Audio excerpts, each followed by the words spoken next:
So the title of my paper is The International Tax Regime and Global Power Shifts. The question I aim to answer in this paper is the following. Is there any correlation between global power shifts and innovation at the technological and financial regulatory levels on the evolution of the international tax regime since its emergence in the 1920s? It's a difficult question, and what I've done in order to offer a response is the following. I designed a theoretical framework.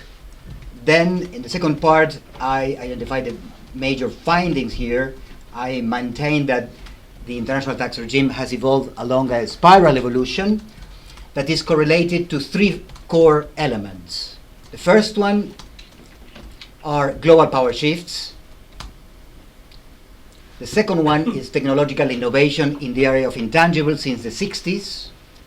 And the third one is regulatory innovation in global capital mobility since the 80s. In the third part of my presentation, I would like to identify an implication from this theory.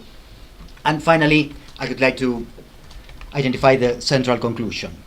So in terms of the theoretical framework, I'm using the distinction between rules and standards as elaborated in the law and economics literature. So a jurisdiction can give content to norms ex ante via rules or ex post via standards. An example of a pure rule would be no driving in excess of 55 miles per hour. This is a rule because it has a pretty clear meaning ex ante. So before incurring a cost, it is pretty clear what is the prohibited behavior. On the other extreme of the continuum, we can identify a pure standard. For example, drive carefully. It is impossible to know its meaning ex ante. It can only be provided ex post via case law or via functional equivalent. Now, I think that this rule and standard spectrum has a number of implications. One major implication is related to the allocation of political power, the distribution of power within a legal system. So when we are dealing with standards, the political power is being allocated to the tax authority, to the judiciary, that are in charge of providing ex post a meaning to that standard. Conversely, when we are talking about pure rules, that political power is being held by, for example, Congress or Parliament. I think that this rule standard spectrum has both a dynamic and a static dimensions. In terms of the dynamic, static dimension, what I've done here is to build up a taxonomy of rules and standards. So on the one extreme of this continuum, we can find a pure rule, that is pattern 1. For example, the term national within Article 3 of the OECD model. So for example, if you have the Indian passport, you are automatically considered an Indian national, according to the OECD legal technology. So I would consider this pattern 1 as an example of a pure rule. On the other extreme of the continuum, we can find a pure standard, that is to say, regulation without a clear ex ante meaning. And I think one prominent example of that is the PPT, the Principal Purpose Test. No one knows what is the meaning of PPT until we start seeing case law or something functionally equivalent to case law. In between these pure patterns, we can see a range of hybrid regulations. For example, tax arbitration, the topic that presented by Martin Hersons today. I think tax arbitration could be seen as an ex post procedural regulation because it is triggered after the investment has been done. So that is why it is ex post. Conversely, APAs could be an example of an ex ante procedural regulation because it is agreed in the best case scenario before the investment is done. And I consider that APAs is not a pure standard because contracting states may simply not agree on how to construe the local relevant local regulations. And there are a number of additional hybrids regulations in between the pure rule and the pure standard spectrum. So this is the rule and standard spectrum from a static perspective. At the same time, I think it is possible to find a dynamic dimension to the rule standard spectrum, and so I think that rules and standards can change over time. For example, good faith in US and French contract law originally were pure standards. But after a century of case law in the area of good faith, as applies in a number of different factual scenarios, now it is possible to see that the meaning of good faith has been transformed into a rule-based regulation, at least in certain areas of the law in US law and in French law. Excellent. So now it is time to apply the theoretical framework to the international tax regime. And what I'm doing in order to do so is to use the arm's length principle as a proxy for the international tax regime. So I argue that the arm's length principle has been involved in a creeping evolution since its inception in 1933, when the Mitchell-Carroll report was published. And what I can see on the basis of the application of my theoretical framework is that from its inception in 1933 to 1963, the arm's length principle was a regulation close to the pure rule end of the spectrum. It then gradually moved to the pure standard end of the spectrum from 1963 to today, to the present. So on the basis of the application of this theoretical framework, what I'm arguing is that the evolution of the international tax regime has endured along a spiral evolution. So the first stage, from 1908 until 1933, was fundamentally standard-based. It was not clear how income should be allocated, so countries were invited to negotiate on a case-by-case basis, and there is a quite prominent provision in one of the models produced by the League of Nations requesting that. I mean, the countries should get together in order to negotiate ex post on how on earth the income should be allocated. The UK was the global superpower during that period, but it was not strong enough, probably because of the First War, to impose a rule rather than standard. But it tried. The UK tried to impose a rule in order to deal with the problem of international double taxation. It tried to impose a rule called exclusive residence taxation, but it failed.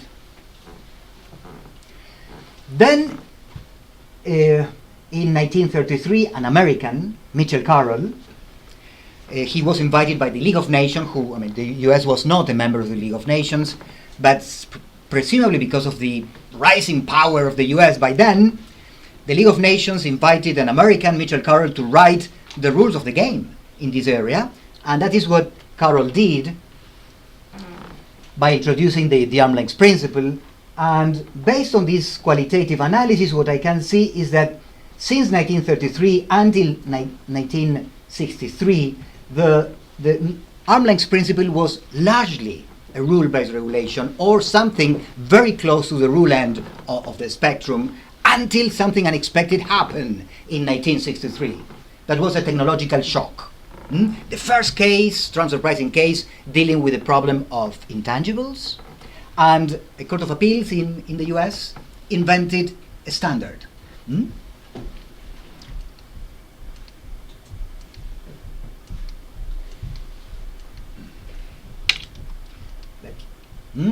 That was produced in the Nestle company case.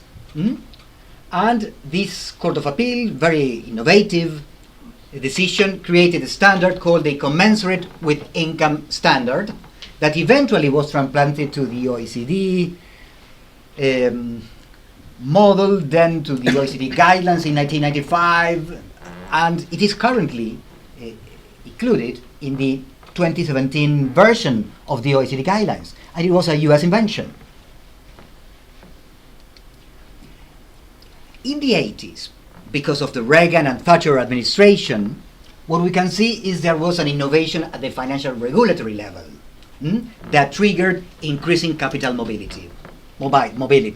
So Martin is referring to the 70s, I'm referring to the 80s, so somewhere between the 70s and the 80s happened in terms of increasing capital mobility.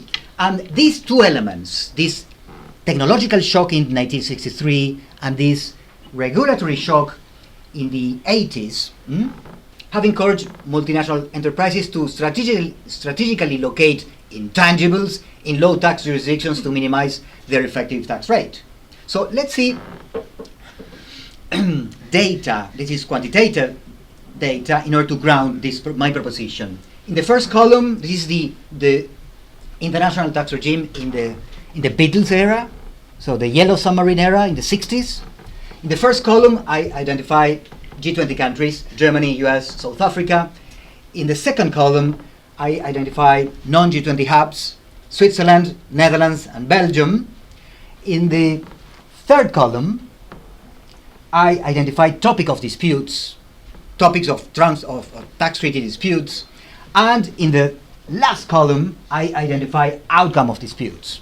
So what we can see is that by then, in the yellow submarine era, there were basically three non-G20 hubs. Switzerland, for example, 76% of all tax treaty disputes emerging in the G20 and beyond were connected somehow to Switzerland. So, for example, a common connection was between Germany and Switzerland. Most disputes were involving income characterization conflicts. 24% were income characterization conflicts. And in a substantial part of those disputes, the government prevailed. The government prevailed in 49% of total cases, while the taxpayers prevailed in 43%. Here, I am considering leading tax treaty cases only. I'm excluding progeny cases, and the definition of leading tax treaty case, it was agreed in a research project in which Martin was involved. So it was very difficult to agree on a common global definition of leading tax treaty case. And after long discussions with experts from countries from the common law tradition, civil law tradition, and somewhere in between, we agreed on a common definition according to which a leading tax treaty case should be that has been quoted in another case by another court at least once. So we agreed on a relatively objective definition. And it is the world how it looked in the 60s. If we move to the 70s, we see an explosion of non-G20 hubs, such as Luxembourg, Malta, Belgium, Panama, Ireland, Singapore. Switzerland was still the market leader in the area of non-G20 hubs. Belgium was even more important than the Netherlands by then. Income characterization conflicts were particularly relevant, and transfer pricing started to emerge. In this case, during this decade, the government prevailed in 57% of the cases, while the taxpayers prevailed in 37% of the cases. If we move to the 80s, there are more, as you can see, more countries joining the tax treaty network strategic game. So gradually it was increasingly difficult to agree on rules. So the system was gradually moving towards the standard-based end, because there are more players in this game. So the US was slowly losing its political power.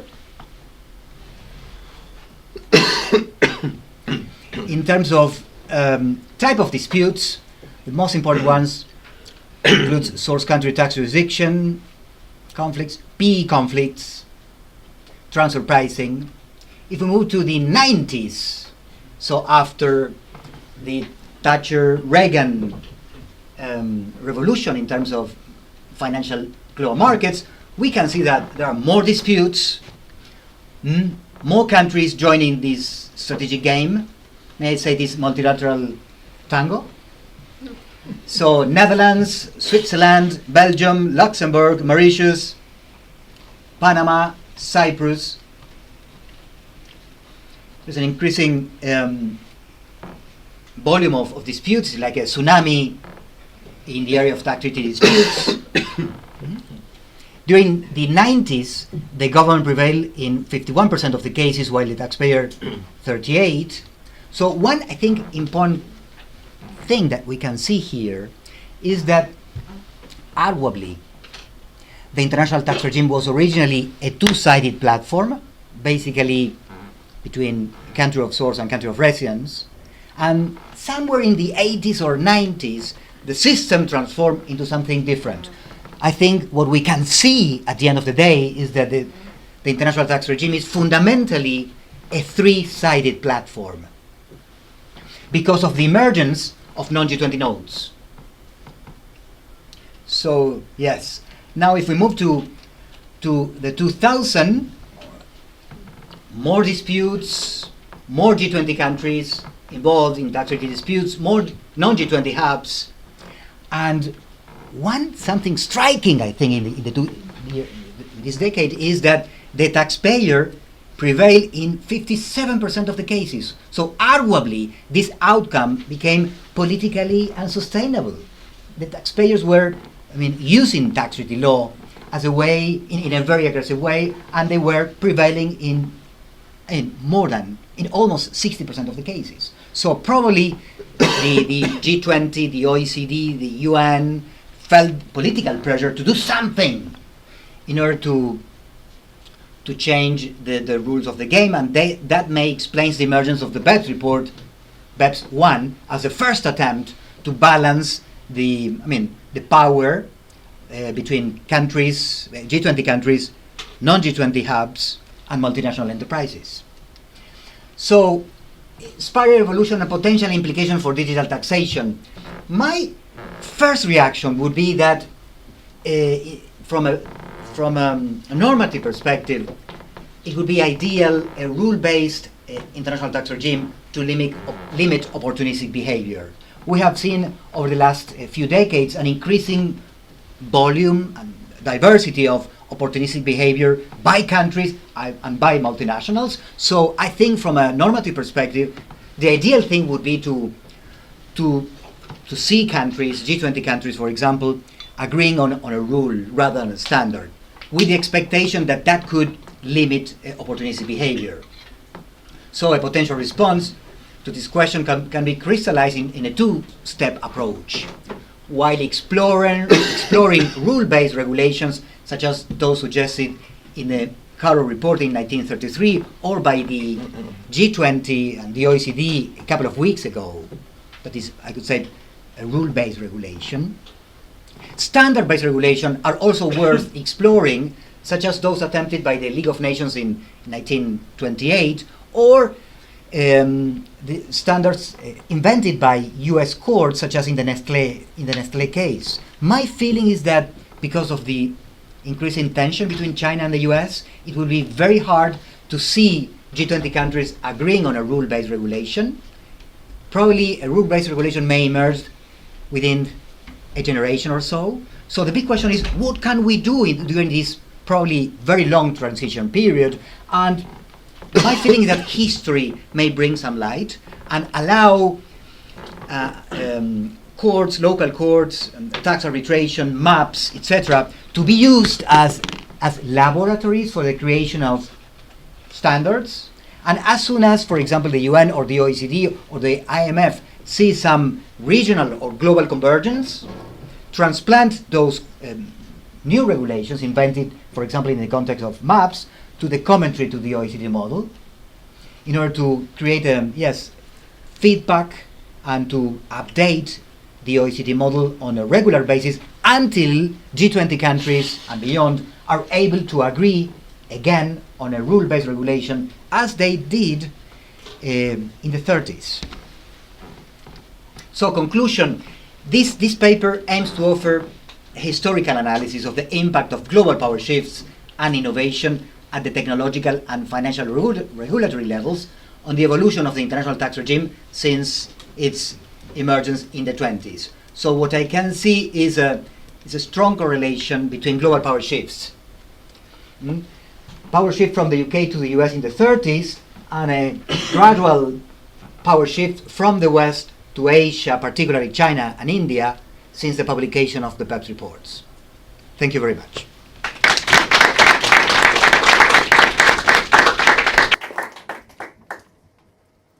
Now, Mitchell, what do you think? Does it make any sense to you?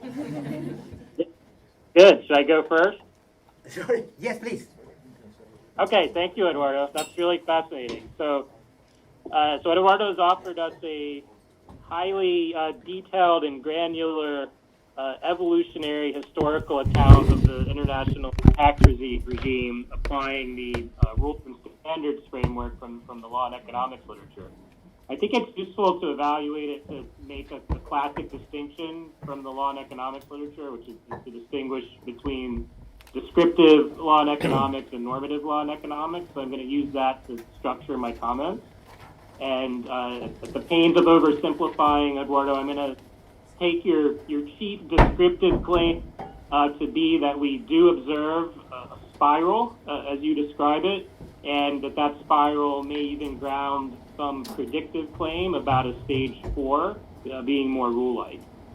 The chief normative claim towards the end of the paper seems to be what I'm going to call a soft preference for rules, but with an eagerness for experimentation based on the fact that we don't know exactly how much consensus we can actually get.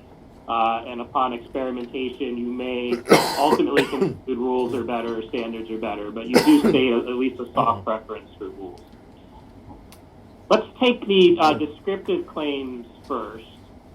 I'm going to put to the side an initial matter, which is, like all history that attempts to establish periods and phases, there's some subjectivity to this which people will disagree about. So whether we see in your stage 3 a weakening of a rules-based framework, or whether someone wants to say, actually, we switched entirely to a new standards-based phase when the transfer pricing guidelines fully endorse profit splits, we could quibble about that.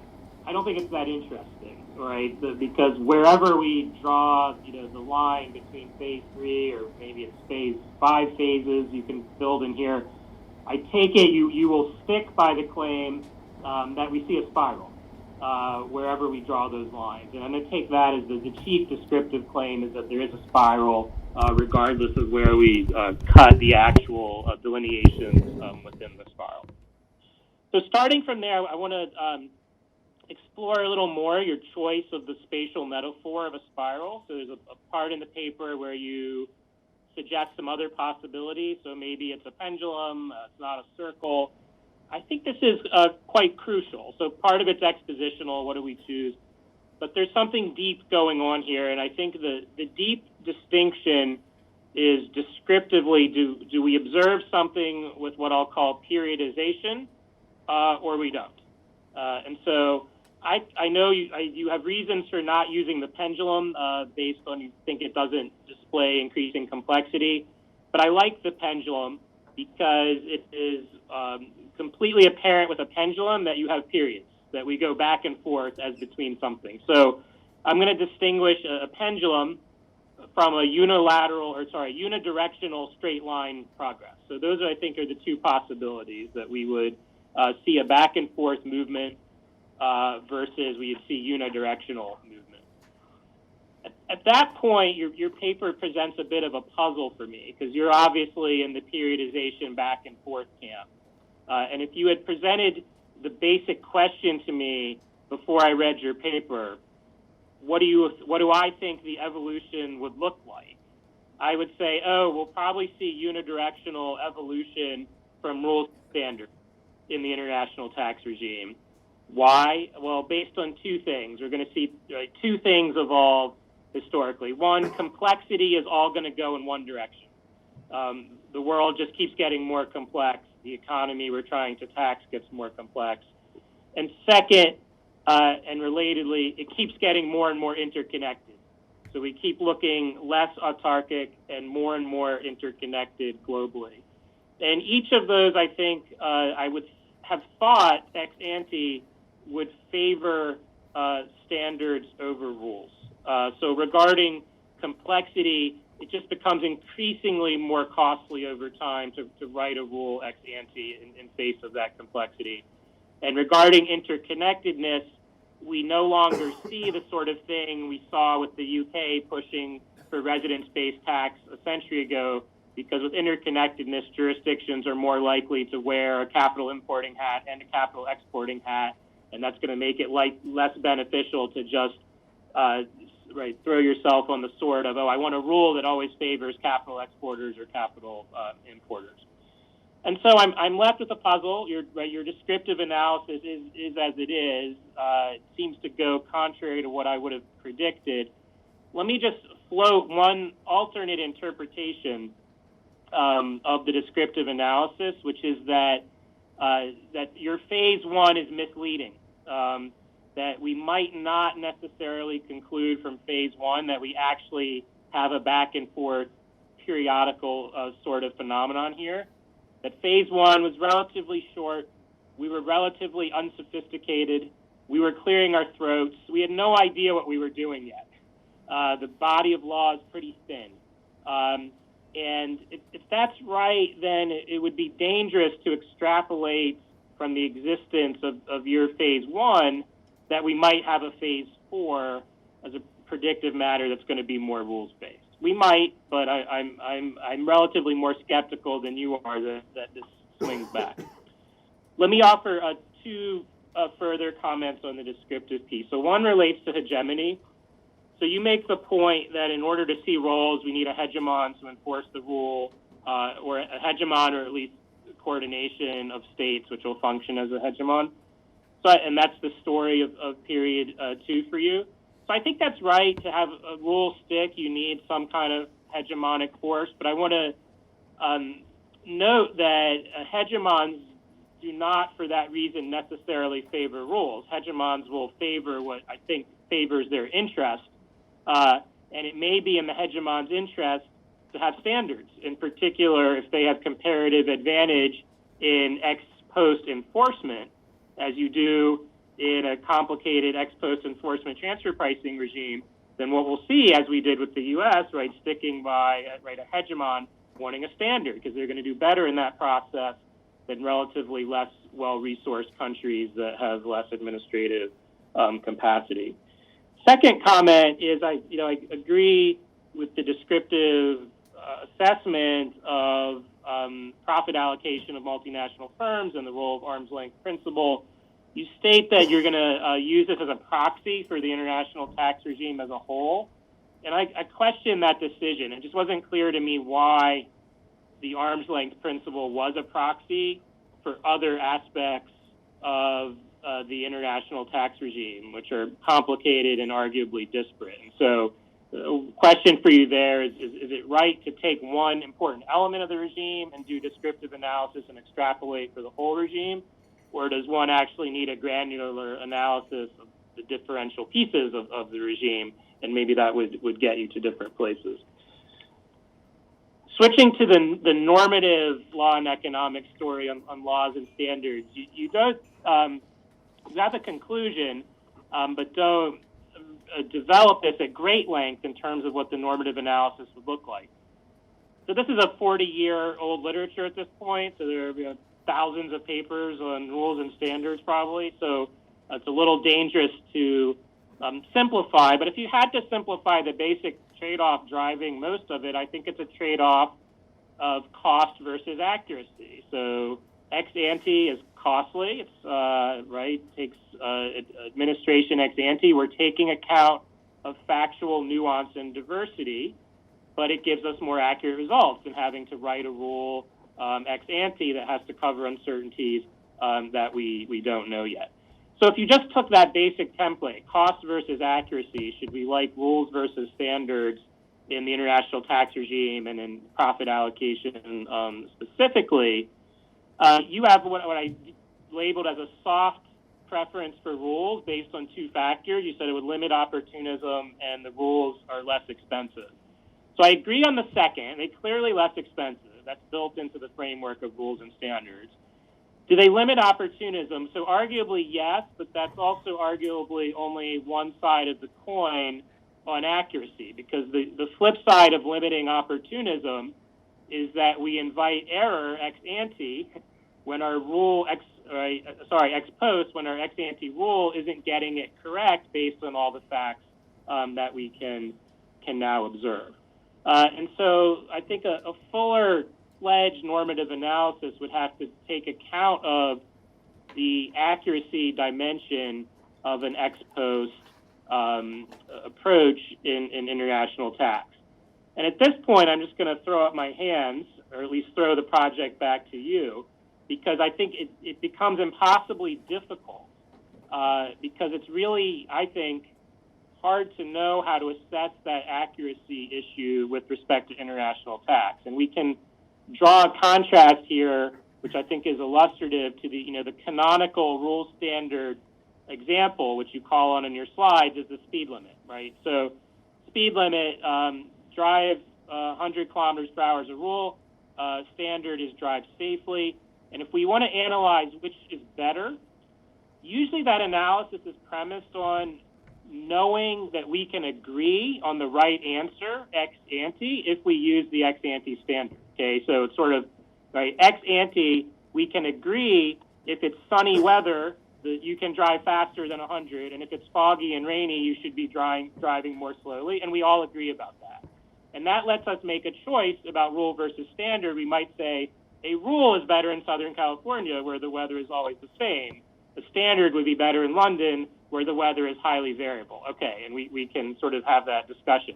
In international tax, if you said, okay, what does the consensus look like under the standard? I would say we have no idea what the consensus looks like because we don't agree on where the profit should be allocated, even once we have the facts on the table. And so I think that makes the normative analysis of the accuracy prong of the basic norms, rule standard framework very difficult to apply.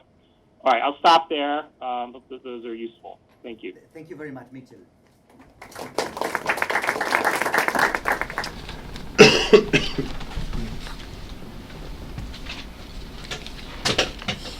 So yes, thank you very much, Eduardo.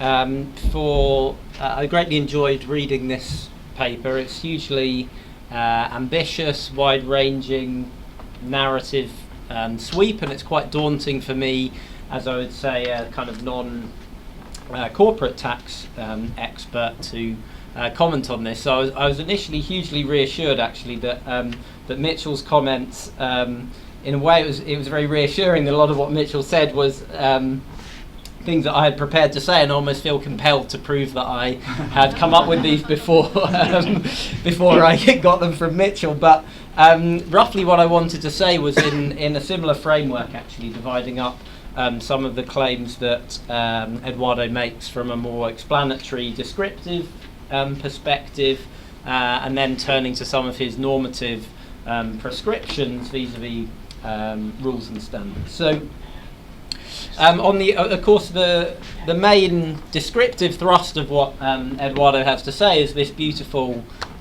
spiral, and I might just start with what I found to be the most sort of entertaining passage of Eduardo's paper, where he sort of breaks the fourth wall and ponders alternatives to this spiral. And so let me just read you this. So he says, alternatively, the ITR evolution could be represented via graphical formats different from a spiral. This includes a pendulum, which Mitchell mentioned, and then he says, alternatively, a line is also appealing. However, it would take more space in a publication than a spiral.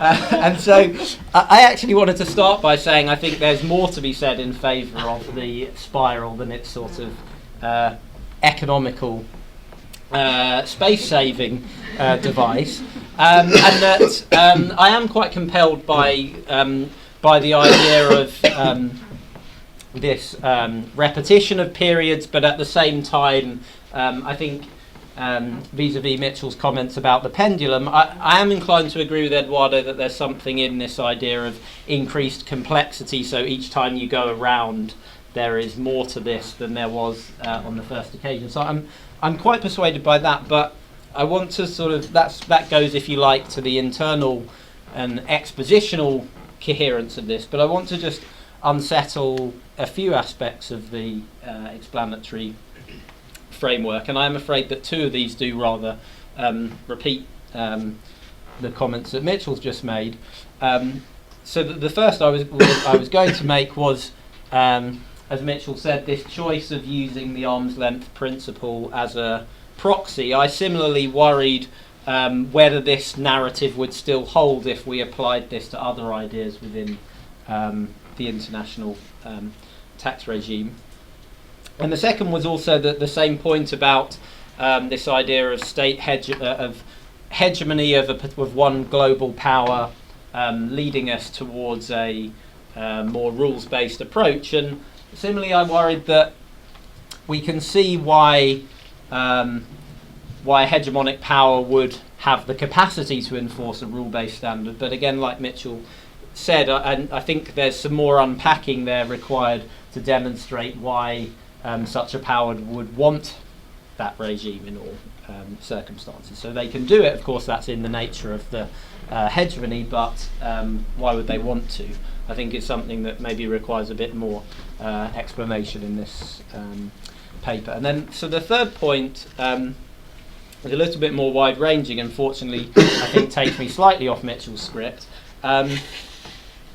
is this idea that, at least as I read the paper, I mean, Eduardo pointed to three, I think, main things driving these changes, but my reading of the paper was that by far the main protagonists in this story were the states and shifting global power of states. And I wondered whether this left adequate space for another dimension, which is a shift in the power of multinationals vis-a-vis states as a collective.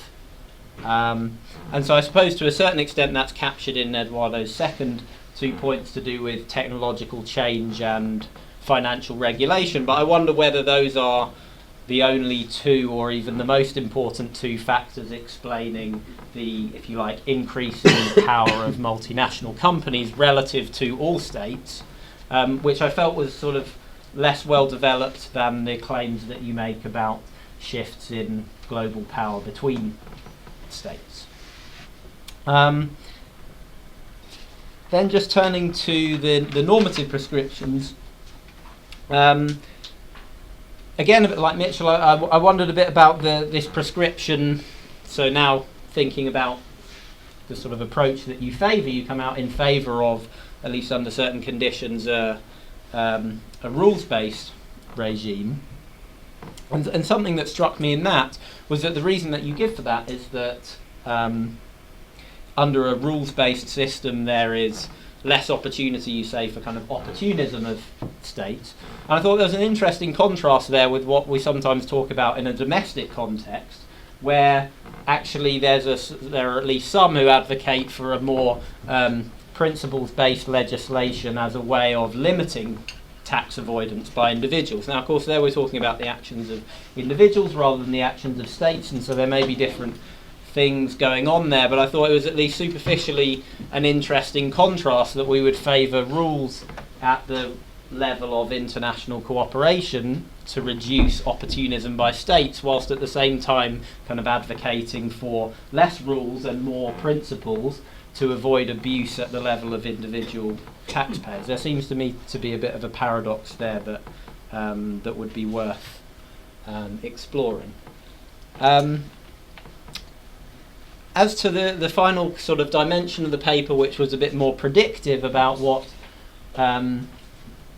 might happen next, I enjoyed reading the sort of the thoughts on this vis-a-vis digital sales tax and those most recent developments, and I wondered whether, but this is, you know, to play predictor as well, whether what we're seeing are developments that don't quite fit within the framework of any of the areas that you've described so far. So, for example, one thing that's quite striking at the moment is a more sort of openly antagonistic approach to international tax competition in the context of digital sales. Thinking about the relation between, for example, the US and France, I'm not sure to what extent that has historical precedent. Maybe it does, but I wonder whether those sorts of development lead us away from a path that we can see echoes in the in history so clearly. So that was those were my main thoughts. Thanks very much.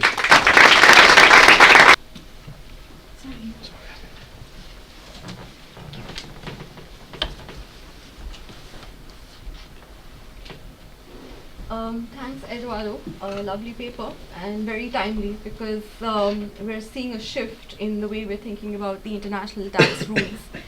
I felt the paper did a great deal of research in trying to trace how the transfer pricing guidelines evolved.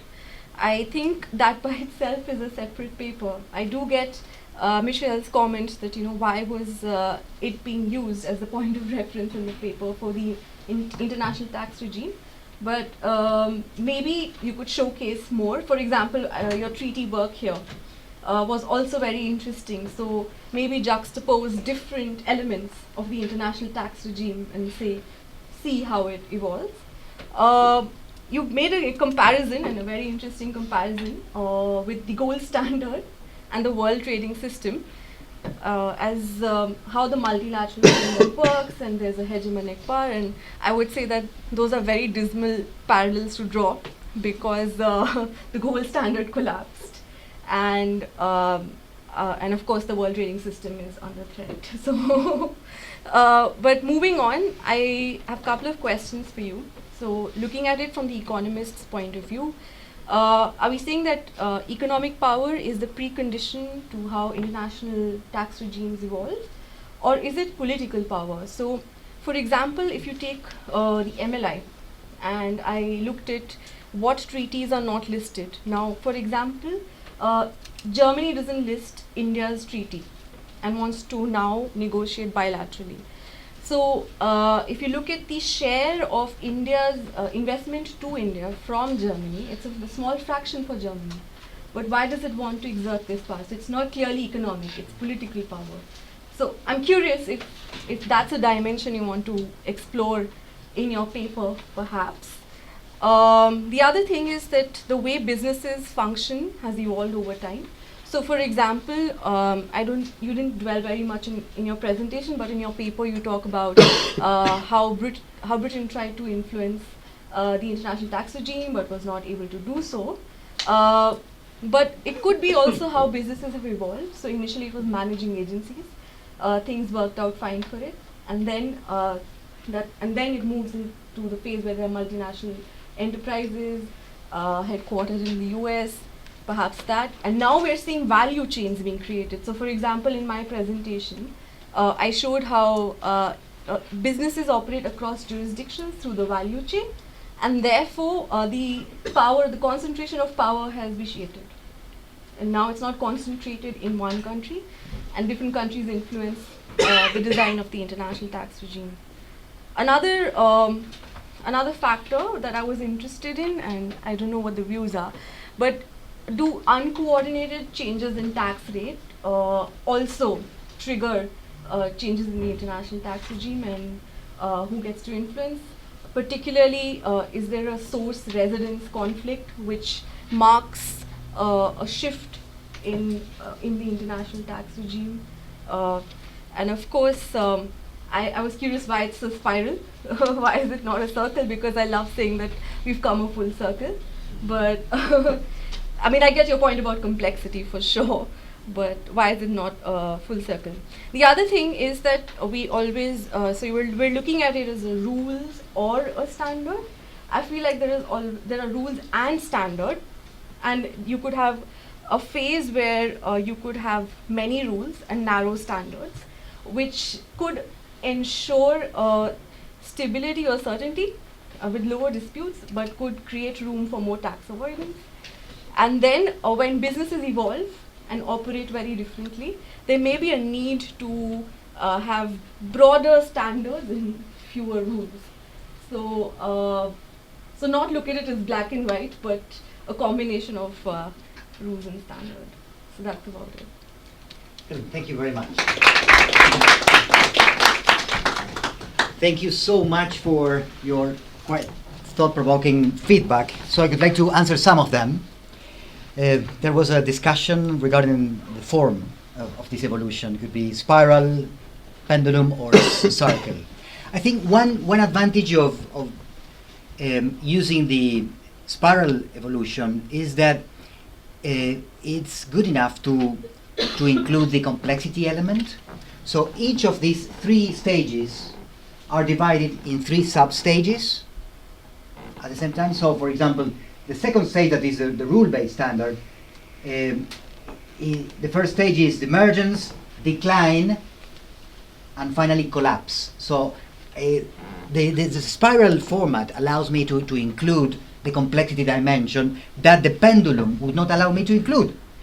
Mitchell, your idea of using a pendulum, it's beautiful, but probably it would overlook the complexity element. And what I can see,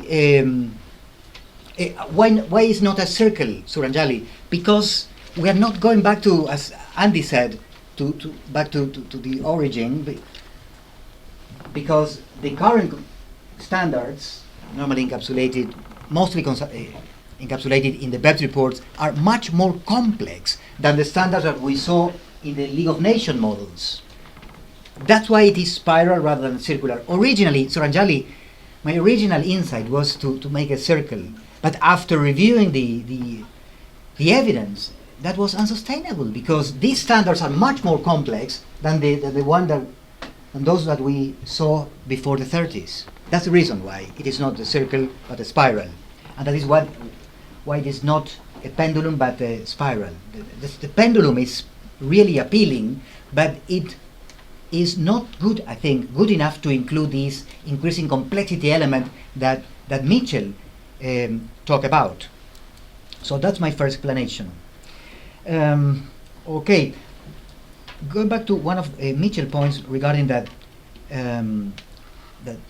when there is a superpower, what I can see is that when the UK was a superpower, wanted to include a rule. And we wanted to influence the League of Nations to include an exclusive residence jurisdiction as the sole way for dealing with international double taxation. It failed, but the UK wanted to include a rule. And the US, I think, did the same when the US became a superpower in the 30s. So what I can see is that I'm inferring that normally, according to history, the superpower of the time, at least in the beginning, it wanted to add a rule. But then, because of technological innovation, etc., these superpowers had no other alternative option than to start adding standards in order to deal with these unexpected complexities until the system collapses. And yes, why I'm using the arm's length principle as a proxy for the entire international tax regime, that's a very strong point. And what I can say is that I'm making an assumption. I am assuming that the arm's length principle represents the entire international tax regime. It is a fundamental piece, building block of the international tax system, and that's an assumption. That could be a wrong assumption, but I'm making that assumption in order to have some part of the international tax regime to focus my analysis on. Regarding Andy's point on where are the multinationals here, because it seems that I'm referring to a tango between states, and I think Andy's absolutely right that multinationals are playing a quite important role here. That's why I think that the international tax regime is currently a three-sided platform. I say three-sided? Because one side are basically G20 countries. The other side are non-G20 nodes, such as Switzerland, Ireland, and the third side are multinationals. And one striking evidence of the increasing influence or lobby power of multinationals is, for example, the 2009 version of the OECD guidelines that effectively erode in a substantial way the anti-avoidance role of the arm's length principle. So in the 2009 version of the arm's length of the OECD guidelines, presumably the lobby power of multinationals was so strong that it was successful in inducing the OECD to substantially change the anti-avoidance function of the arm's length standard. And then the system collapsed because of a number of tax avoidance scandals that became visible virtually in all continents, on all continents. So thank you very much for your quite illuminating comments. Thanks.